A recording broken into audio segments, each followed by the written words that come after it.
Concentration ज़्यादा है, अगर उसकी कंसंट्रेशन ज़्यादा है इसका मतलब है उसमें सॉल्यूट ज़्यादा है, अगर उसकी कंसंट्रेशन कम है इसका मतलब है उसमें सॉल्यूट कम है।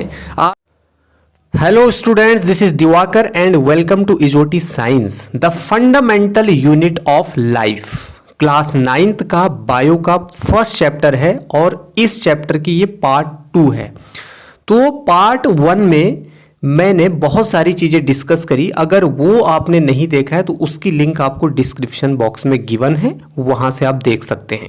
तो the fundamental unit of life में हमने इससे पहले वाले पार्ट में क्या क्या चीज़ें डिस्कस करी थी। व्हाट इज सेल, सेल क्या होती है, उसके बाद सेल का स्ट्रक्चरल ऑर्गेनाइजेशन हमने डिस्कस किया था, उसके बाद सेल की डिस्कवरी कैसे हुई और किसने करी, और सेल की डिस्कवरी से रिलेटेड क्या क्या और डिस्कवरीज हैं और उनमें कौन कौन से साइंटिस्ट इन्वॉल्व हैं, ये सारी चीज़ें हमने डिस्कस करी। सेल थ्योरी को हमने डिस्कस किया डिटेल में। उसके बाद अलग अलग तरह की जो सेल होती है वो नंबर में अलग हो सकती है, वो शेप में अलग हो सकती हैं और वो साइज में भी अलग अलग हो सकती हैं। ये सारी चीज़ें हमने इससे पहले वाले पार्ट में डिस्कस करी है। उसके बाद सेल के कंपोनेंट्स की हमने बात करी, जिसमें हमने plasma membrane, cell wall, nucleus, cytoplasm और सेल ऑर्गेनेलीज को अच्छे से देखा था और आज हम और अच्छे से इन चीज़ों को देखेंगे। ठीक है, तो इसके बाद हमने सेल के स्ट्रक्चर को समझा था कि सेल का एक बेसिक सा स्ट्रक्चर कैसे होता है, जिसमें राइबोसोम, माइटोकॉन्ड्रिया, सेल मेम्ब्रेन या plasma membrane, Golgi body, endoplasmic reticulum, nucleus और क्लोरोप्लास्ट अगर प्लांट सेल है तो। ठीक है, ये सारी चीज़ें हमने समझी थी। प्लांट सेल और एनिमल सेल में मैंने आपको डिफरेंस बताया था कि कैसे आप प्लांट को एनिमल सेल से डिफ्रेंशिएट करोगे। ठीक है, तो इन दोनों में डिफरेंस पूछा जाता है या इनका सीधा डायग्राम एग्जाम में पूछा जाता है, तो इसकी आपको प्रैक्टिस करनी है। ये एनसीईआरटी की बुक में भी आपको दे रखा है। ठीक है, तो एनसीईआरटी बुक के ही ये डायग्राम भी मैंने ले रखे हैं। ठीक है, तो ये आप देख लो, एक ये वाली जो है ये है आपकी प्लांट सेल और ये है आपकी एनिमल सेल। देखो, प्लांट सेल में मैंने आपको बताया था सेल वॉल होती है, लेकिन एनिमल सेल में सेल वॉल नहीं होती है। Animal cell does not have cell wall, it has only plasma membrane और you can say cell membrane. ठीक है, तो एनिमल सेल में केवल प्लाज्मा मेम्ब्रेन या उसी का दूसरा नाम है सेल मेम्ब्रेन, यही होती है। इसमें केवल प्लाज्मा मेम्ब्रेन होती है, सबसे बाहर की जो आपको दिख रही है। ठीक है, जबकि प्लांट सेल में आपका सेल वॉल भी होती है, प्लांट सेल में सेल वॉल भी होती है और प्लाज्मा मेम्ब्रेन भी होती है, दोनों होती है इसमें। लेकिन सेल वॉल इसकी डेड होती है, जबकि प्लाज्मा मेम्ब्रेन जो होती है वो एक लिविंग होता है। जैसे मैंने आपको प्रोटोप्लाज्म में बताया था कि सेल का जो लिविंग कंटेंट है, सेल का जो जिंदा भाग है, ठीक है ना, जो लिविंग कंटेंट है, न्यूक्लियस हो गया, प्लाज्मा मेम्ब्रेन हो गया और उसके अंदर अलग अलग तरह के ऑर्गेनेलीज हो गई, वो सब मिल करके क्या बनाती है, आपकी प्रोटोप्लाज्म बनाती है। उन सबको मिल करके एक वर्ड में हम क्या बोलते हैं, प्रोटोप्लाज्म बोलते हैं। ठीक है, तो ये है प्लांट सेल और एनिमल सेल का एक हल्का सा ओवरव्यू। ठीक है, अब इनके बारे में थोड़ा हम देखते हैं कि इनमें क्या चीजें होती हैं सेम, कि दोनों में क्या चीजें होती हैं और अलग अलग क्या होता है।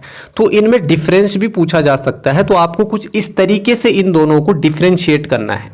सबसे पहले आपको प्लांट सेल के बारे में बताना है। ठीक है ना, प्लांट सेल क्या होती है और एनिमल सेल क्या होती है। ठीक है ना, देखो प्लांट सेल ना एक बॉक्स या स्क्वायर शेप में हो सकती है। ठीक है ना, ठीक है, जबकि animal cell can be any shape, किसी भी तरह की हो सकती है। एनिमल सेल कैसे भी हो सकती है भाई, एनिमल सेल है, इसमें एक न्यूक्लियस है, न्यूक्लियस के बाहर आपका साइटोप्लाज्म है, न्यूक्लियस के अंदर आपका डीएनए है, क्रोमोसोम है, क्रोमेटिन है और आपका न्यूक्लियोप्लाज्म है।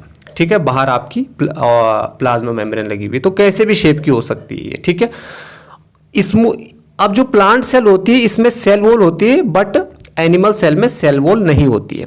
प्लांट सेल में लार्ज वैक्यूल होते हैं, इसमें स्मॉल वैक्यूल होते हैं। प्लांट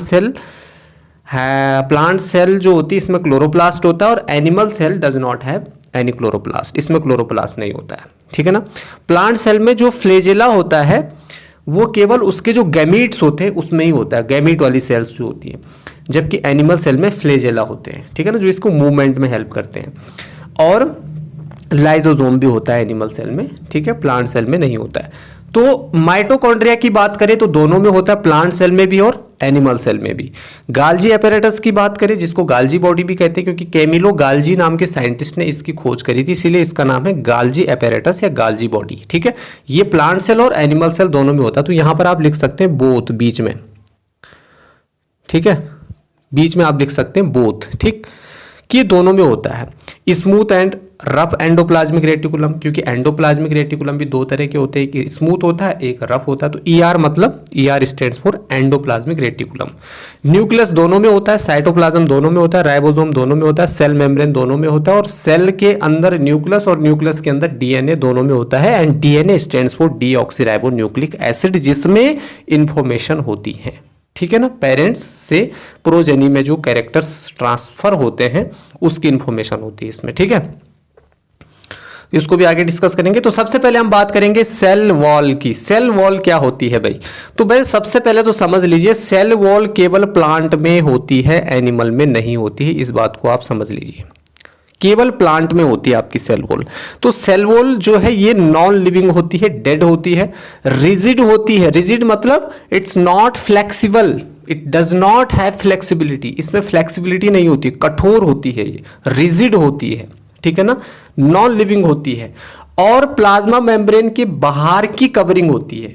मतलब जैसे ये सेल है ना, और सेल के अंदर न्यूक्लियस है, तो ये सेल का प्लाज्मा मेम्ब्रेन है, और बाहर एक मेम्ब्रेन और होती है, उसको सेल वॉल कहते हैं। प्लांट सेल में होती है, एनिमल सेल में नहीं होती है आपकी सेल वॉल। ठीक है, तो आउटर कवरिंग होती है ये प्लाज्मा मेम्ब्रेन की। ये सेल को क्या करती है? शेप प्रोवाइड करती है।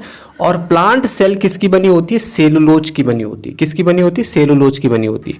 यहां पर बहुत अच्छी इंफॉर्मेशन लिखी हुई है, नोट करने वाली चीजें है ये, कि जो प्लांट्स होते हैं ना, इसमें सेल वॉल प्रेजेंट होती है। प्लांट में सेल वॉल प्रेजेंट होती है, और वो सेल वॉल किसकी बनी होती है? सेलुलोज की बनी होती है। बैक्टीरिया में सेल वॉल प्रेजेंट होती है, और वो किसकी बनी होती है? पेप्टिडोग्लाइकोन नाम के केमिकल की बनी होती है, पेप्टिडोग्लाइकोन। फंगाई में भी सेल वॉल प्रेजेंट होती है, और वो काइटिन की बनी होती है। एनिमल में सेल वॉल एब्सेंट होती है, और जो वायरस होते हैं इसमें भी सेल वॉल एब्सेंट होती है। ठीक है, इसके बाद हम बात करेंगे प्लाज्मा मेम्ब्रेन की। ठीक है, तो प्लाज्मा मेम्ब्रेन प्लांट सेल में भी होती है और एनिमल सेल में भी होती है। तो it is the outer most covering of the cell. Cell की सबसे आउटर मोस्ट कवरिंग होती है ये। ठीक है ना, सबसे बाहर होती है प्लाज्मा मेम्ब्रेन। अगर प्लांट सेल है तो उसके बाहर, सबसे बाहर आपका सेल वॉल होगा, फिर प्लाज्मा मेम्ब्रेन होगी। लेकिन एनिमल सेल में ये आउटर मोस्ट कवरिंग होती है किसकी? सेल की। ये फ्लेक्सिबल होती है, जैसे सेल वॉल रिजिड होती है ना, ये फ्लेक्सिबल होती है, क्योंकि इसमें सब्सटेंसेस अंदर बाहर जाएंगे, उनकी एंट्री और एग्जिट होती है, तो इसलिए क्या होते हैं? फ्लेक्सिबल होते हैं। ये किसकी बनी होती है प्लाज्मा मेम्ब्रेन? जैसे सेल वॉल सेलुलोज की बनी हुई है प्लांट के केस में, यहां पर जो प्लाज्मा मेम्ब्रेन है ये लिपिड की बनी हुई होती है। किसकी बनी हुई होती है? लिपिड की बनी हुई होती है। और लिपिड में भी कौन सा लिपिड? फास्फोलिपिड। इसमें फास्फोरस और लिपिड दोनों होते हैं, इसीलिए इसको फास्फोलिपिड कहते हैं। तो फास्फोलिपिड और प्रोटीन की बनी होती है आपकी क्या? Plasma membrane. सीधा क्वेश्चन पूछा जाता है। ठीक है, इसको सिंगर और निकोलसन नाम के साइंटिस्ट ने सबसे पहले डिस्कवर किया था 1972 में। ठीक है, ये सेलेक्टिवली परमेबल मेम्ब्रेन भी इसको कहते हैं। अब इसको सेलेक्टिवली परमेबल मेम्ब्रेन क्यों कहते हैं? This question can be asked in your examination. ठीक है ना, पूछा जा सकता है ना ये, कि इसको सेलेक्टिवली परमेबल मेम्ब्रेन क्यों कहते हैं? तो your answer should be the plasma membrane allows or permits the entry and exit of some materials in and of the cell। Cell के अंदर और बाहर मटेरियल को परमिट करती है, ये अलाउ करती है। सबसे पहले प्लाज्मा मेम्ब्रेन से परमिशन लेनी पड़ती है सेल के अंदर की चीज़ों को या सेल के बाहर की चीज़ों को। सेल के बाहर से सेल के अंदर अगर उसको आना है तो प्लाज्मा मेम्ब्रेन से होकर के गुजरना पड़ेगा, और सेल के अंदर से बाहर आना है, एग्जिट करना है, तब भी उसको प्लाज्मा मेम्ब्रेन की परमिशन लेनी पड़ेगी। तो प्लाज्मा मेम्ब्रेन उसको एंट्री और एग्जिट करने में क्या करती है? हेल्प करती है। ठीक है ना, ये चीजें हैं इसमें। अब देखते हैं transport process in plasma membrane. देखो प्लाज्मा मेम्ब्रेन में ये ट्रांसपोर्ट प्रोसेस क्या होती है? ये एक मैकेनिज्म है जिसके द्वारा मॉलिक्यूल्स, अब ये ग्लूकोज के मॉलिक्यूल हो सकते हैं, ऑक्सीजन हो सकता है, कार्बन डाइऑक्साइड हो सकता है और वाटर के मॉलिक्यूल्स हो सकते हैं। ये क्रॉस करते हैं प्लाज्मा मेम्ब्रेन को, तो इसी को हम क्या कहते हैं, ट्रांसपोर्ट कहते हैं। क्या कहते हैं हम इसको, ट्रांसपोर्ट कहते हैं। ठीक है, तो देखो ट्रांसपोर्ट होता है दो तरह का। कितने तरह का होता है, दो तरह का। एक होता है पैसिव ट्रांसपोर्ट, वेरी इंपॉर्टेंट। एक होता है एक्टिव ट्रांसपोर्ट, वेरी इंपॉर्टेंट। ठीक है ना, तो पैसिव ट्रांसपोर्ट में आपको दो वर्ड सुने होंगे आपने, diffusion and osmosis. Diffusion and osmosis, ये दो टर्म्स आपने जरूर सुने होंगे और शायद आप इनमें क्लियर भी नहीं होंगे। तो इसका जो कॉन्सेप्ट है वो आपको क्रिस्टल क्लियर होने वाला है अभी कुछ ही वक्त में। अब देखिए जरा, पैसिव ट्रांसपोर्ट क्या होता है और एक्टिव ट्रांसपोर्ट क्या होता है, थोड़ा इसको आप चेंज कर लेना। ये आपका इस साइड में है आपका एक्टिव ट्रांसपोर्ट। क्या है ये, इस साइड में एक्टिव ट्रांसपोर्ट है। ठीक है ना, एक्टिव। ठीक है, तो ये पैसिव ट्रांसपोर्ट है और इधर है आपका एक्टिव ट्रांसपोर्ट। तो पैसिव ट्रांसपोर्ट में जो मॉलिक्यूल्स होते हैं उनका movement higher to lower concentration होता है, मतलब ज्यादा से कम की तरफ होता है। ठीक है ना, हायर टू लोअर कंसेंट्रेशन जब वाटर के या किसी भी मटेरियल के या सब्सटेंसेस के जो मॉलिक्यूल्स होते हैं वो higher to lower concentration move करते हैं और इसमें एनर्जी रिक्वायर्ड नहीं होती है, इसमें एनर्जी रिक्वायर्ड नहीं होती है। ठीक है, और जो पैसिव ट्रांसपोर्ट होता है इसमें एनर्जी रिक्वायर्ड होती है। क्यों, क्योंकि इसमें मॉलिक्यूल्स को lower to higher concentration move करना पड़ता है। तो जब molecule higher to lower concentration move करते हैं ना, तो उसको हम कहते हैं एक्टिव ट्रांसपोर्ट। एक्टिव ट्रांसपोर्ट, ये इसमें एनर्जी रिक्वायर्ड होती है। इसको आप ऐसा समझ लीजिए, मान लीजिए आपके पास 100 रुपये है। अब 100 रुपये कमाने में आपको हो सकता है पूरा एक दिन लगा हो, तब जाकर के आपने 100 रुपये अर्न किए। लेकिन उस 100 रुपये को गंवाने में या खर्च करने में, ठीक है ना, आपको एक सेकंड का भी टाइम नहीं लगेगा। अगर आप चाहो तो, आप चाहो तो उसको डोनेट कर दो, आप चाहो तो उससे कोई चीज खरीद लो। ठीक है ना, तो उसको अर्न करने में आपको एनर्जी लगी, लेकिन उसको गंवाने में आपको कोई एनर्जी नहीं लगी। आपने तुरंत कोई सामान खरीद लिया उससे या किसी को दे दिए। समझ आ रहा है कि नहीं आ रहा है? तो उसमें आपकी एनर्जी रिक्वायर्ड है कि नहीं है?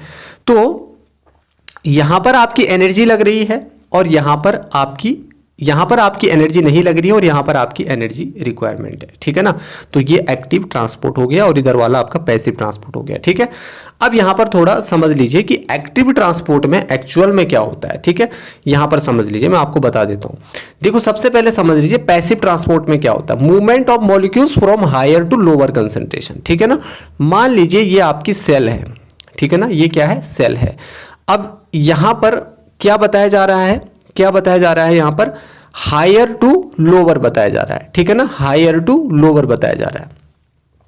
तो हायर टू लोअर कंसेंट्रेशन जाना है ना आपको, higher to lower, higher to lower concentration जाना है आपको। ठीक है ना, तो मान लीजिए आपकी सेल है, ठीक है ना, और ये सेल का इनसाइड वाला पार्ट है और ये सेल का आउटसाइड वाला पार्ट है। तो यहां पर मान लीजिए इस तरीके से ये मॉलिक्यूल्स भरे पड़े हैं, इस तरीके से, समझ आ रहा है ना।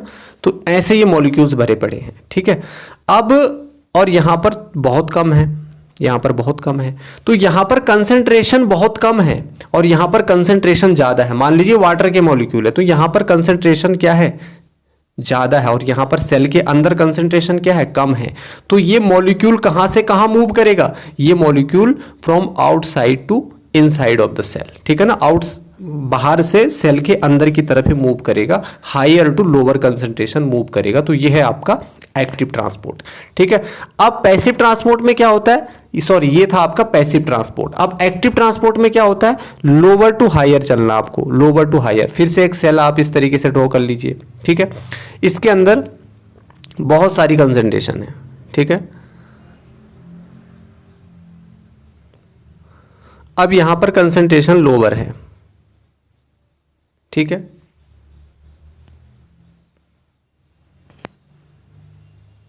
ये देखिए,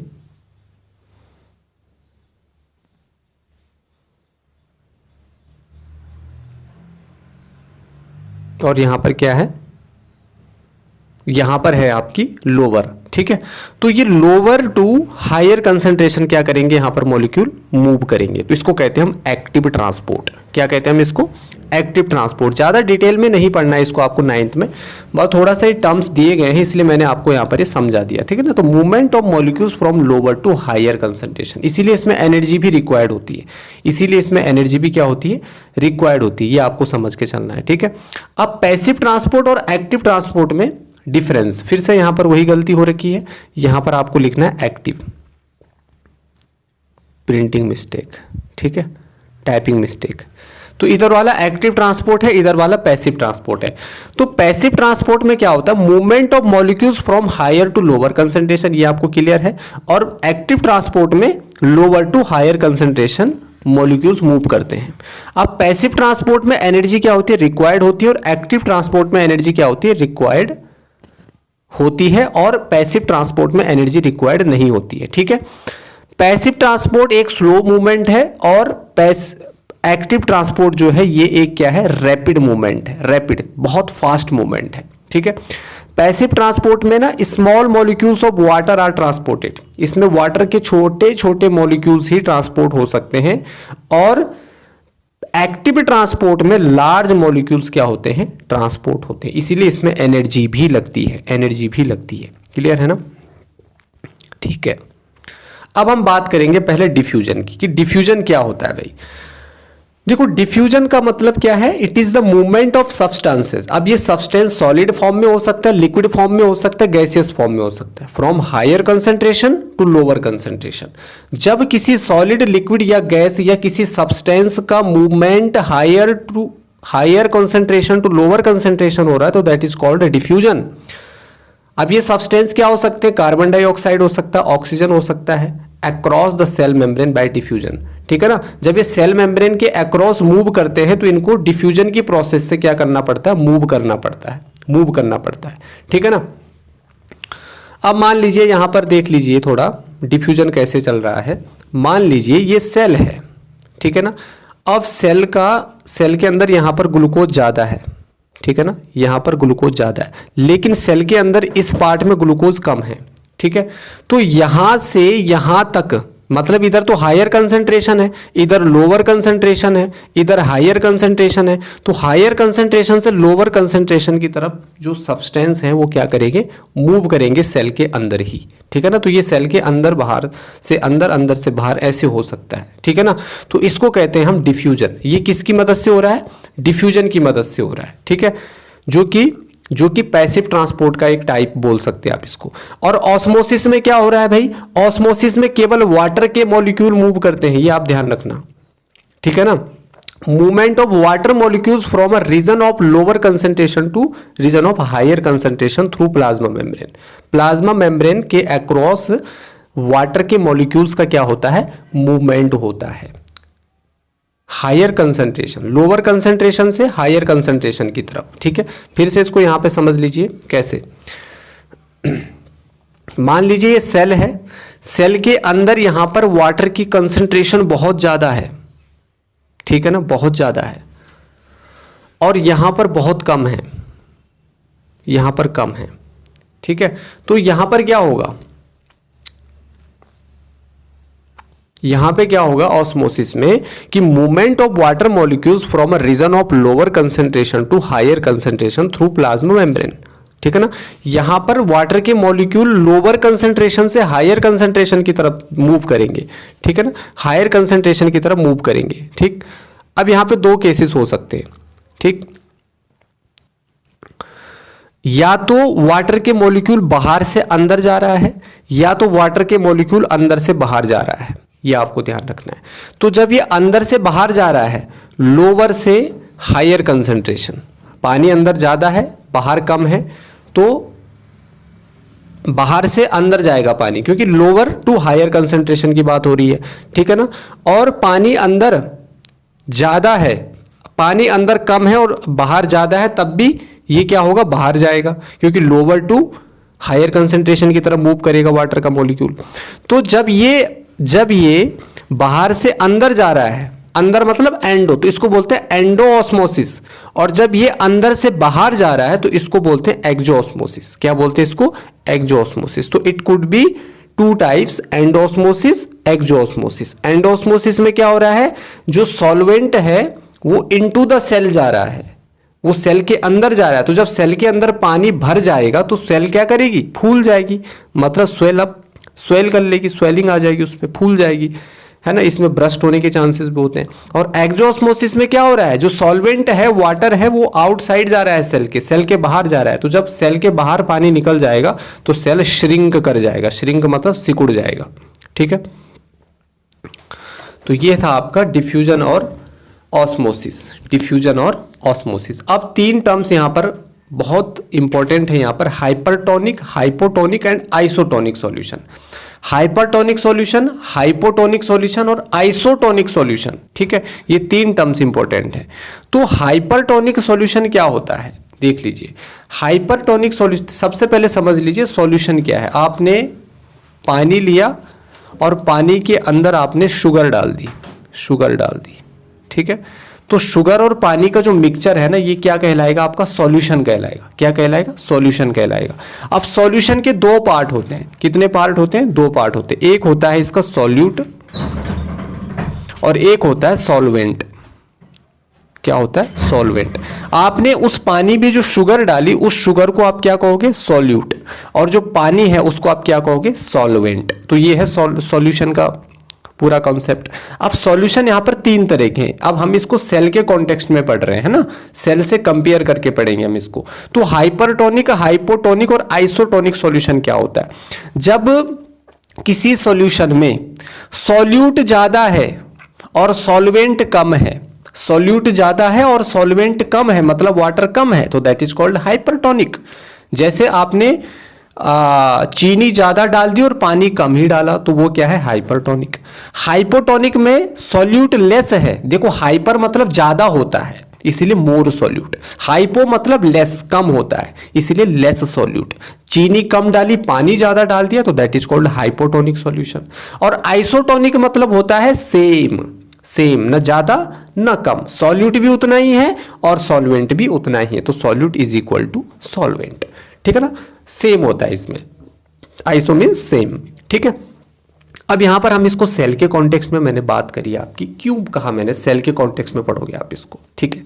अब इसको देखिए आप, जब हम पहले इसको समझ लीजिए, ये 3 लाइंस इंपॉर्टेंट है।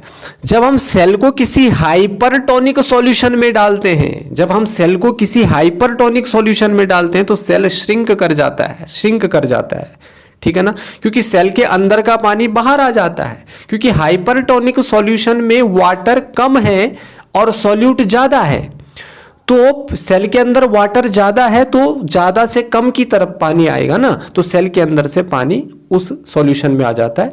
तो हाइपरटोनिक सॉल्यूशन में रखने से सेल श्रिंक कर जाता है। और जब इसको हम हाइपोटोनिक सॉल्यूशन में डालते हैं तो सेल के अंदर पानी कम है, बाहर ज्यादा है, तो बाहर से अंदर की तरफ जाएगा तो सेल क्या कर जाएगी? स्वेल अप कर जाएगी, फूल जाएगी। लेकिन जब हम सेल को आइसोटोनिक सॉल्यूशन में रखते हैं तो सेल के अंदर भी उतना ही है और बाहर भी उतना ही है, तो कोई चेंज नहीं आएगा सेल में, ठीक है ना। तो इस बात को आप याद रखना। अब यहां पर देखिए, यहां पर मैं आप कॉन्सेप्ट समझाता हूं आपको, बहुत इंपॉर्टेंट कॉन्सेप्ट है ये शायद, ठीक है, आपको ये कहीं पर नहीं मिलेगा। तो देखिए ये कॉन्सेप्ट क्या कहता है कि देखो ना, किसी भी सॉल्यूशन की कॉन्सेंट्रेशन किस पर डिपेंड करती है बच्चों? सॉल्यूट पर डिपेंड करती है। अगर उसकी कंसंट्रेशन ज्यादा है, इसका मतलब है उसमें सॉल्यूट ज्यादा है। अगर उसकी कंसंट्रेशन कम है, इसका मतलब है उसमें सॉल्यूट कम है। आपको मैं चीनी और पानी का एग्जांपल देता हूं। अगर चीनी ज्यादा है और पानी कम है तो उस सॉल्यूशन की कंसंट्रेशन ज्यादा है, हाई कंसंट्रेशन है वो। और अगर उसमें चीनी कम है, मतलब सॉल्यूट कम है और वाटर ज्यादा है, सॉल्वेंट ज्यादा है, तो मतलब उसकी कंसंट्रेशन कम है, क्योंकि सॉल्यूट उसमें कम है। तो सॉल्यूट ज्यादा, कंसंट्रेशन ज्यादा, सॉल्यूट कम, कंसंट्रेशन कम। तो कंसंट्रेशन देखो, एरो ऊपर कर रखा है मैंने, इसका मतलब है हाई, मोर। नीचे कर रखा है मतलब नीचे, मतलब लेस। तो कंसंट्रेशन यहां पर ज्यादा है, ठीक है ना, इसका सीधा मतलब है सॉल्यूट ज्यादा है, ठीक है ना। और सॉल्यूट ज्यादा है, इसका सीधा मतलब है सॉल्वेंट कम है भैया, सॉल्वेंट कम है। तो ये कौन सा सॉल्यूशन हो गया जिसमें सॉल्यूट कम होता है? जिसमें सॉल्यूट ज्यादा होता है और सॉल्वेंट कम होता है वो होता है हाइपरटोनिक। तो ये पहला क्या है आपका? Hypertonic solution. दूसरा देखिए, कॉन्सेंट्रेशन कम होने का मतलब उसमें सॉल्यूट कम है, सॉल्यूट कंटेंट कम है उसके अंदर, और सॉल्यूट कंटेंट कम है मतलब उसमें सॉल्वेंट ज्यादा है, और सॉल्वेंट ज्यादा सॉल्यूट कम मतलब हाइपोटोनिक सॉल्यूशन। और कॉन्सेंट्रेशन यहां पर देखिए, ये तीसरी कंडीशन है आपका आइसोटोनिक। सब बराबर है, अंदर भी उतना ही है बाहर भी उतना ही है, अंदर भी उतना ही है बाहर भी उतना ही है, बाहर भी उतना ही है बच्चों। तो यहां पर एक एग्जांपल समझ लीजिए आप अभी तुरंत। मान लीजिए ये कोई सॉल्यूशन है, ठीक है ना जी, ये कोई हाइपरटोनिक सॉल्यूशन है। कौन सा सॉल्यूशन है ये? हाइपरटोनिक सॉल्यूशन है। अब हाइपरटोनिक सॉल्यूशन में क्या होता है, ठीक है, मैं थोड़ा इधर बना लेता हूं इसको छोटा सा ताकि इधर स्पेस बच जाए। ये हाइपरटोनिक सॉल्यूशन है। अब हाइपरटोनिक सॉल्यूशन का मतलब कॉन्सेंट्रेशन ज्यादा है, इसमें सॉल्यूट ज्यादा है, सॉल्वेंट कम है, वाटर कम है। इसके अंदर मान लो मैंने कोई आरबीसी सेल रख दी। कौन सी सेल रख दी मैंने इसके अंदर? आरबीसी, रेड ब्लड सेल रख दी मैंने, ठीक है। तो ये सेल मैंने इस हाइपरटोनिक सॉल्यूशन में रख दी, तो मतलब इसमें वाटर कम है, वाटर कम है ना, इसमें इस सॉल्यूशन में वाटर कम है और इस आरबीसी के अंदर वाटर ज्यादा है। तो आरबीसी से वाटर क्या आएगा? इस सॉल्यूशन के अंदर आ जाएगा, मतलब सेल से ये पानी सेल के बाहर आ जाएगा, इस सॉल्यूशन में आ जाएगा। तो सेल क्या कर जाएगी इस केस में? श्रिंक कर जाएगी, श्रिंक कर जाएगी। मतलब हाइपरटोनिक सॉल्यूशन में अगर आप सेल को रखोगे तो वो श्रिंक कर जाएगा, क्योंकि उसमें सॉल्वेंट कम होता है, पानी कम होता है, तो higher to lower concentration move होता है। सेल के अंदर पानी ज्यादा होता है, तो सेल के अंदर ज्यादा पानी से सेल के बाहर कम पानी में वो पानी आ जाता है, तो वो हो जाती है श्रिंक। क्या हो जाती है? श्रिंक। अब देखिए दूसरा केस, यहां पर मैंने एक सॉल्यूशन लिया, इस सॉल्यूशन की कंसंट्रेशन कम है, मतलब इसमें सॉल्यूट मैंने कम रखा, वाटर इसमें ज्यादा रखा, वाटर इसमें मैंने ज्यादा रखा। इसमें मैंने आरबीसी सेल रख दी, ठीक है ना, इसमें मैंने आरबीसी रख दी। अब आरबीसी के अंदर भी पानी है, बाहर भी पानी है, तो बाहर पानी ज्यादा है, आरबीसी के अंदर कम है, तो इस केस में बाहर से आरबीसी के अंदर पानी जाएगा और ये सेल क्या हो जाएगी? स्वेल कर जाएगी। क्या कर जाएगी? स्वेल कर जाएगी। तीसरी कंडीशन में आपको बता देता हूं, तीसरी कंडीशन में क्या हो रहा है? कॉन्सेंट्रेशन ज्यादा है। तीसरी कंडीशन में क्या हो रहा है बच्चों? कॉन्सेंट्रेशन ज्यादा है। तो कॉन्सेंट्रेशन ज्यादा होने का मतलब क्या? कॉन्सेंट्रेशन ज्यादा होने का मतलब क्या? तीसरी कंडीशन में कंसंट्रेशन ज्यादा भी नहीं है और कम भी नहीं है, ज्यादा भी नहीं है और कम भी नहीं है, सेम है, आइसोटोनिक। यहां पर अगर आप आरबीसी को रखोगे तो इसमें कोई चेंज नहीं आएगा, क्योंकि जितना कंटेंट सेल के अंदर है उतना ही कंटेंट सेल के बाहर है। समझ आ रहा है ना? जितना पानी सेल के अंदर है उतना ही पानी सेल के बाहर है। अच्छा, ये यहां पर देखिए और यहां पर देखिए, यहां पर सेल के बाहर से अंदर पानी जा रहा है, यहां पर अंदर से बाहर आ रहा है। तो ये अंदर से बाहर या बाहर से अंदर कौन सी प्रोसेस से आ रहा है? ऑस्मोसिस की प्रोसेस से आ रहा है, प्लाज्मा मेम्ब्रेन को क्रॉस करके। समझ आया? समझ आया ये कॉन्सेप्ट? तो आइसोटोनिक में अगर आप किसी सेल को रखते हो तो उस पर कोई चेंज नहीं आता है। यही मैंने इस स्लाइड में आपको समझाया था। सेल को हाइपरटोनिक सॉल्यूशन में रखने पर सेल श्रिंक करेगा, हाइपोटोनिक सॉल्यूशन में रखने पर स्वेल करेगा, और आइसोटोनिक सॉल्यूशन में इसमें कोई चेंज नहीं आएगा। और इसी को हम प्लाज्मोलाइसिस कहते हैं। प्लाज्मोलिसिस क्या होता है? प्लाज्मोलिसिस यही होता है। प्लाज्मोलिसिस केवल प्लांट सेल में ही ऑब्जर्व किया जाता है, एनिमल सेल में ऑब्जर्व नहीं किया जाता है। प्रोटोप्लाज्म का श्रिंक कर जाना, सिकुड़ जाना, away from the cell, cell से अवे हो जाता है, दूर हो जाता है, when placed in a hypertonic solution। जब आप किसी सेल को हाइपरटोनिक सॉल्यूशन में रखते हो ना तो वो श्रिंक कर जाता है, इसी को प्लाज्मोलिसिस भी कहा जाता है। तो ये एक नॉर्मल सेल है, जब हम इसको आइसोटोनिक सॉल्यूशन में रखते हैं ना तो ये धीरे धीरे ऐसे अंदर से सिकुड़ जाती है, क्योंकि इसका अंदर का पानी बाहर आने लगता है। क्योंकि हाइपरटोनिक सॉल्यूशन में पानी क्या होता है? कम होता है, और सेल में पानी क्या होता है? ज्यादा होता है। तो ज्यादा से कम की तरफ पानी भागेगा कि नहीं भागेगा? ठीक है ना। तो इस केस में क्या हो जाता है, ये बाहर आपकी सेल वॉल है और ये अंदर प्लाज्मा मेम्ब्रेन है, तो ये पूरा क्या हो जाती है आपकी? सिकुड़ जाती है, पूरी सेल सिकुड़ जाती है। ठीक है, तो ये प्लाज्मोलाइज्ड सेल है आपकी। ठीक है, तो ये क्यों हुआ भाई? क्यों हुआ ये? क्योंकि इसको हमने हाइपरटोनिक सॉल्यूशन में रखा ना, ये देख रहे हैं आप, हाइपरटोनिक सॉल्यूशन में आपने इसको प्लेस किया। ठीक है ना। तो इसमें श्रिंकेज ऑफ जो प्रोटोप्लाज्म है, प्रोटोप्लाज्म मतलब लिविंग कंटेंट है जो सेल का, सेल मेम्ब्रेन हो गई यानी प्लाज्मा मेम्ब्रेन हो गई, है ना, और साइटोप्लाज्म हो गया, ठीक है, न्यूक्लियस हो गया, ये सब लिविंग कंटेंट है सेल का, तो ये सारा सिकुड़ जाता है। अब सवाल उठता है भाई ये सेल वॉल क्यों नहीं सिकुड़ती है? क्योंकि ये डेड होती है, नॉन लिविंग होती है, ठीक है ना, इसलिए इस पर कोई फर्क नहीं पड़ता है, बहुत कठोर भी होती है, ये रिजिड होती है, ठीक है, और प्लाज्मा मेम्ब्रेन फ्लेक्सिबल होती है, ठीक है। अब बात करते हैं बच्चों न्यूक्लियस की, कि न्यूक्लियस क्या होता है, ठीक है। देखो न्यूक्लियस क्या होता है, न्यूक्लियस की थोड़ा बात कर लेते हैं। न्यूक्लियस जो है ना, ये कंट्रोलिंग सेंटर होता है किसका? सेल का। यहां से पूरी सेल कंट्रोल होती है, जैसे हमारी पूरी बॉडी को दिमाग कंट्रोल कर रहा है, ठीक है ना, हमारा ब्रेन कंट्रोल कर रहा है, हमारा नर्वस सिस्टम कंट्रोल कर रहा है, ऐसे सेल का जो ब्रेन है, कंट्रोल सिस्टम है, कंट्रोल सेंटर है, वो क्या है? उसका न्यूक्लियस है, वहां से पूरी सेल कंट्रोल होती है। ये डबल मेम्ब्रेन होती है, न्यूक्लियस में डबल मेम्ब्रेन होती है, ठीक है ना, एक अंदर और एक बाहर, इनर एंड आउटर। और इसमें क्या क्या चीजें होती है? डीएनए होता है इसमें, डीऑक्सीराइबोन्यूक्लिक एसिड, और डीएनए में क्या होती है? इंफॉर्मेशन होती है, पेरेंट्स से प्रोजेनी तक, ऑफस्प्रिंग तक, संतान तक जो कैरेक्टर्स आते हैं ना, वो माँ बाप से ही आते हैं, तो वो डीएनए के थ्रू ही आते हैं। हमारी आंखों का कलर, हमारी बालों, हमारे बाल, हमारे नाक का शेप, हमारे कान का शेप, है ना, हमारे फेस कट, हमारी बॉडी स्ट्रक्चर, पूरी जो इन्फॉर्मेशन है वो इस डीएनए के अंदर होती है, क्योंकि इस डीएनए के छोटे छोटे सेगमेंट को जीन्स कहते हैं, और हर एक जीन्स एक पर्टिकुलर कैरेक्टर के लिए रिस्पॉन्सिबल होता है, ठीक है ना, ये आप 10th क्लास में बहुत डिटेल से पढ़ोगे, ठीक है। तो ये है न्यूक्लियस। तो न्यूक्लियस में मैंने आपको क्या बोला? न्यूक्लियस में क्या होता है? ये अंदर एक पार्ट होता है, इसको न्यूक्लियोलस कहते हैं, और ये डबल मेम्ब्रेन है इसकी बच्चों, ठीक है ना, ये पूरी न्यूक्लियर मेम्ब्रेन है। तो आप देख रहे हो इसमें डबल मेम्ब्रेन लगी हुई, एक अंदर है और एक बाहर है, ठीक है, इनर मेम्ब्रेन, आउटर मेम्ब्रेन। और इसके अंदर एक धागे जैसा स्ट्रक्चर आपको दिख रहा होगा, इसको कहते हैं क्रोमेटिन। यही एक्चुअली में डीएनए होता है, ये अभी फैला हुआ है इसलिए इसको क्रोमेटिन कहते हैं, ठीक है ना। और जब ये कंडेंस हो जाएगा तो तब इसको क्रोमोजोम कहेंगे, ठीक है ना। ये उस कंडीशन में कंडेंस होता है जब ये डिवाइड करता है, सेल जब डिवाइड करती है। तो ये है आपकी न्यूक्लियर मेम्ब्रेन, और इसके बीच में ये पोर्स होते हैं, इनको कहते हैं न्यूक्लियर पोर। इन्हीं पोर के थ्रू कोई भी सब्सटेंस सेल के अंदर जाता है या सेल से बाहर आता है, इसी को हम क्या कहते हैं? न्यूक्लियर पोर कहते हैं, ठीक है बच्चों, ठीक। तो ये है आपका एक न्यूक्लियस का स्ट्रक्चर। अब हम बात करेंगे क्रोमेटिन और क्रोमोसोम की। कंफ्यूजन होता है बच्चों को इसमें। देखो क्रोमेटिन क्या होता है ना, क्रोमेटिन स्कैटर्ड फॉर्म होती है किसकी? डीएनए की, through out the nucleus. Nucleus के अंदर जब डीएनए इस तरीके से, वैसे डीएनए इस तरीके से होता है ना, डबल स्टैंडर्ड होता है, डबल स्टैंड होते हैं इसमें, ठीक है ना, 2 स्टैंड होते हैं इसमें। तो एक डबल स्टैंडर्ड हेलिक्स होता है ये, ठीक है ना, 2 धागे होते हैं इसमें। आरएनए में एक ही धागा होता है। DNA stands for deoxyribonucleic acid, RNA stands for ribose nucleic acid.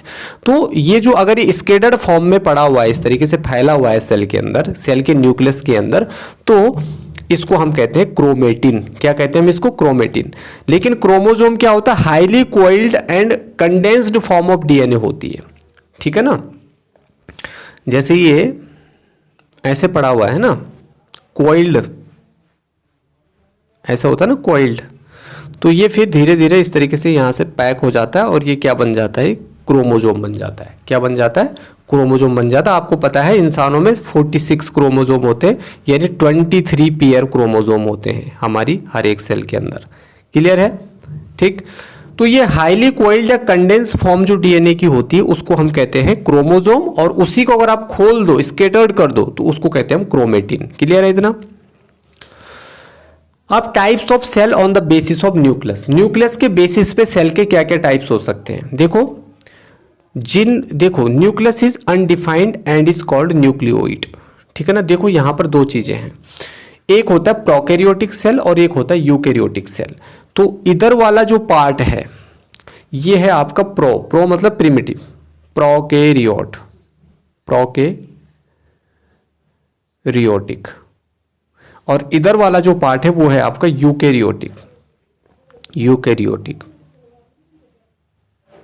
ठीक है ना, यूकैरियोटिक। तो प्रोकैरियोटिक और यूकैरियोटिक। तो प्रोकैरियोटिक सेल में क्या होता है? न्यूक्लियस अनडिफाइंड होता है, मतलब बिखरा पड़ा होता है, उसको हम कहते हैं न्यूक्लियोइड, ठीक है ना, न्यूक्लियोइड, ठीक। और यूकेरियोटिक सेल में जो न्यूक्लियस होता है वो वेल डेवलप्ड होता है, वेल डिफाइंड होता है, क्योंकि उसके बाहर क्या लगी होती है, न्यूक्लियर मेम्ब्रेन लगी होती है। ठीक है, इसमें मेम्ब्रेन बाउंड ऑर्गेनेलीज एब्सेंट होती है, मतलब वो ऑर्गेनेलीज नहीं होती जिनके बाहर से मेम्ब्रेन लगी हो, और इसमें मेम्ब्रेन बाउंड ऑर्गेनेलीज जो होती है वो प्रेजेंट होती है। किसमें, यूकेरियोटिक सेल में। ठीक है, तो प्रोकैरियोटिक और यूकेरियोटिक समझ में आ गया। अब यहाँ पर ये एक प्रोकैरियोटिक सेल है। ठीक है ना, तो मैंने क्या कहा, प्रोकैरियोटिक सेल में जो अंदर आपका डीएनए वाला जेनेटिक मटेरियल होता है ना, न्यूक्लियस वाला जो पार्ट है वो बिखरा पड़ा होता है, इस तरीके से थ्रेड लाइक स्ट्रक्चर आपको दिख रहा होगा। इसको हम क्या कहते हैं, इसको हम कहते हैं न्यूक्लियोइड। क्या कहते हैं हम इसको, न्यूक्लियोइड कहते हैं। ठीक है, क्योंकि इसके बाहर से कोई मेम्ब्रेन नहीं लगी हुई, इसलिए बिखरा पड़ा हुआ है। तो आप देख लीजिए, बैक्टीरिया में मैंने आपको बताया सेल वॉल भी होती है ना, सेल वॉल भी होती है, काइटिन की बनी होती है। ठीक है ना, जबकि एनिमल में नहीं होती। प्लांट में किसकी बनी होती है, सेलुलोज की बनी होती है। ठीक है ना, और इसमें पेप्टिडोग्लाइकोन की सेल वॉल बनी होती है। किसमें, बैक्टीरिया में। फंगाई में काइटिन की बनी होती है, तो इसमें सेल वॉल होती है। प्लाज्मा मेम्ब्रेन इसमें होती है, राइबोसोम होते हैं इसमें। ठीक है, और ये आपका दिख रहा होगा, ये फ्लैजेला होता है। ये एक बैक्टीरियल सेल है, जो एग्जाम में भी पूछा जाता है कि बैक्टीरियल सेल का भाई डायग्राम ड्रॉ करिए। ठीक है, तो difference between prokaryote and eukaryote. तो प्रोकैरियोटिक सेल और यूकेरियोटिक सेल में क्या डिफरेंस है भाई, ये आप इस डायग्राम से समझ रहे होंगे। ठीक है, देखो इसमें वेल डिफाइंड न्यूक्लियस होता है, इसमें वेल डिफाइंड न्यूक्लियस नहीं होता है। इसके न्यूक्लियस के बाहर से इस तरीके से न्यूक्लियर मेम्ब्रेन होती है, मैंने आपको बता दिया, जिसमें न्यूक्लियर, जिसके अंदर क्रोमोजोम्स होते हैं, डीएनए, क्रोमेटिन वगैरह होते हैं, और गाल्जी अपैरेटस होता है, एंडोप्लाज्मिक रेटिकुलम होता है, ये सारी चीजें होती हैं। ठीक है, जबकि इसमें आपका न्यूक्लियोइड आपको दिख रहा होगा, प्लाज्मिड आपको दिख रहा होगा। ठीक है ना, मीजोजोम आपको दिख रहा होगा, न्यूक्लियस इसमें नहीं होता है। ठीक है ना, और इसमें माइटोकॉन्ड्रिया भी होता है, लाइसोसोम भी होता है, राइजोसोम दोनों में होता है, क्योंकि ये प्रोटीन सिंथेसिस में क्या करता है, काम करता है। ठीक है ना, तो एक हो गया प्रोकैरियोटिक, एक हो गया यूकेरियोटिक। दोनों का आपको ये समझना है कि एक में वेल डेवलप्ड न्यूक्लियस है, एक में वेल डेवलप्ड न्यूक्लियस नहीं है, वेल डिफाइंड न्यूक्लियस एब्सेंट है। किसमें, प्रोकैरियोट में, और यूकेरियोट में प्रेजेंट है। ठीक है, अब सेल ऑर्गेनेलीज की बात करते हैं। देखो सेल ऑर्गेनेलीज, हर एक सेल ऑर्गेनेलीज का ना अपना एक यूनिक शेप होता है, और उनका अपना एक यूनिक फंक्शन होता है। ठीक है ना, हर एक सेल ऑर्गेनेलीज अपना एक यूनिक फंक्शन परफॉर्म करती है, और यूनिक शेप होता है हर किसी। जैसे माइटोकॉन्ड्रिया का शेप आपको अलग मिलेगा, ठीक है ना, और प्लाज्मिड का शेप आपको अलग मिलेगा, क्लोरोप्लास्ट का शेप आपको अलग मिलेगा, राइबोसोम का आपको अलग मिलेगा। समझ आ रहा है कि नहीं। ठीक है, तो ये सब अलग अलग चीजें होती है इसके अंदर। ठीक, तो ऑर्गेनाइज्ड स्ट्रक्चर होते हैं सेल के अंदर, कुछ सेल के अंदर जो कुछ ऑर्गेनाइज्ड स्ट्रक्चर होते हैं उनको हम कहते हैं सेल ऑर्गेनेलीज। क्या कहते हैं हम उनको, सेल ऑर्गेनेलीज। अब देखो सेल ऑर्गेनेलीज में भी देखिए, एक होता है सिंगल मेम्ब्रेन बाउंड, एक होता है डबल मेम्ब्रेन बाउंड, एक होता है मेम्ब्रेनलेस। ये पूछा जाता है कई बार कि ऐसे सेल ऑर्गेनेलीज के नाम बताइए जिनके बाहर केवल सिंगल मेम्ब्रेन होती है। तो जैसे वैक्यूल हो गया, लाइसोसोम हो गया, गोल्जी अपैरेटस हो गया, एंडोप्लाज्मिक रेटिकुलम हो गया। उसमें भी rough endoplasmic reticulum, smooth endoplasmic reticulum. इनके बाहर क्या होता है, सिंगल मेम्ब्रेन होती है। जिन सेल ऑर्गेनेलीज के बाहर डबल मेम्ब्रेन लगी होती है, जैसे मैंने आपको बताया न्यूक्लियस, इसकी एक आउटर होती है, एक इनर होती है, माइटोकॉन्ड्रिया और प्लास्टिड्स। ठीक है ना, तो इनके बाहर क्या है, डबल मेम्ब्रेन है, तो इनको क्या कहेंगे हम, डबल मेम्ब्रेन बाउंड। ठीक है ना, और कुछ ऐसे होते हैं उनमें मेम्ब्रेन ही नहीं होती है, मेम्ब्रेन लेस होती है वो, जैसे राइबोसोम हो गया, सेंट्रोसोम हो गया, है ना। राइबोसोम जो प्रोटीन सिंथेसिस में हेल्प करता है, सेंट्रोसोम जो सेल के डिवीजन में हेल्प करता है, सेल को डिवाइड करने में। ठीक है, तो ये थे आपके सेल ऑर्गेनेलीज। सिंगल मेम्ब्रेन भी हो सकता है, डबल मेम्ब्रेन भी हो सकता है, और मेम्ब्रेन लेस भी हो सकते हैं, वो अलग अलग आपको दिख रहे होंगे। ठीक है, तो आज की क्लास को हम इतना ही रखेंगे। अगली क्लास में हम ये डिस्कस करेंगे कि ये जितने भी सेल ऑर्गेनेलीज हैं इनके क्या क्या फंक्शंस हैं। हर एक सेल, देखो सेल, एक पर्टिकुलर सेल तो अपना फंक्शन करती है, लेकिन इसके अंदर जो सेल ऑर्गेनेलीज हैं, कोई एनर्जी देने का काम कर रहा है, कोई प्रोटीन सिंथेसिस का काम कर रहा है, कोई सेल डिवीजन में हेल्प कर रहा है। समझ आ रहा है कि नहीं आ रहा है। तो सबके अलग अलग यूनिक फंक्शन है और सबके अलग अलग यूनिक शेप हैं। तो ये जो सेल ऑर्गेनेलीज हैं इनको हम नेक्स्ट वीडियो में डिस्कस करेंगे। इससे पहला वाला जो पार्ट है वो डिस्क्रिप्शन में गिवन है, उसकी लिंक वहां से आप उसको देख सकते हैं। और इसके बाद नेक्स्ट पार्ट में हम इस चैप्टर के बचे हुए पार्ट को क्या करेंगे, डिस्कस करेंगे। आज की वीडियो को देखने के लिए आपका बहुत बहुत शुक्रिया। Thanks for watching.